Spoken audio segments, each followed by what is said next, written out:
Au Burkina Faso, les membres de l'Assemblée législative de transition ont examiné et adopté leur règlement intérieur lors d'une plénière tenue le mardi 5 avril 2022. Tous les articles ont été adoptés l'un après l'autre avec la plus grande majorité des membres de l'Assemblée législative de transition. Ce texte devant régir les actions à entreprendre au cours de leur mandat prévoit un bureau de 11 membres, de 4 vice-présidents et de 5 commissions.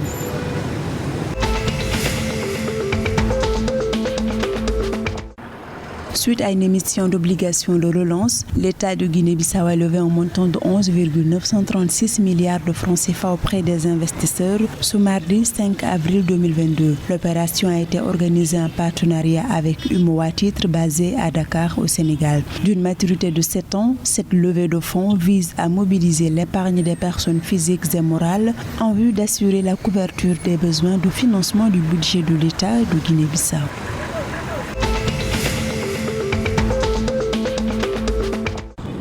Au titre de l'année 2021, les acteurs bancaires togolais ont fortement contribué aux activités économiques du pays. À cet effet, les banques privées ont octroyé pour 1 425 milliards de francs CFA de crédit en 2021, en hausse annuelle de 9%. Ainsi, le montant de leurs créances sur l'économie a atteint un niveau record depuis 5 ans. Ce chiffre a été notamment porté par les crédits au secteur privé. Toutefois, les banques togolaises ont un taux d'intérêt moyen débiteur sur les crédits chers. Selon le gouvernement, il s'est établi à 7,6% en 2021, soit 0,5% de plus que la moyenne sous-régionale pratiquée qui est de 7,2%.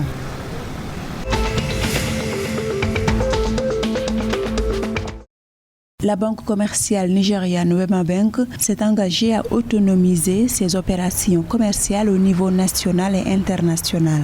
En partenariat avec la Société de financement du commerce en Afrique Union Systems, la banque nigériane compte numériser ses opérations commerciales, un projet qui devrait réduire considérablement le délai de traitement du financement du commerce, améliorer l'efficacité opérationnelle et débloquer de nouvelles sources de revenus.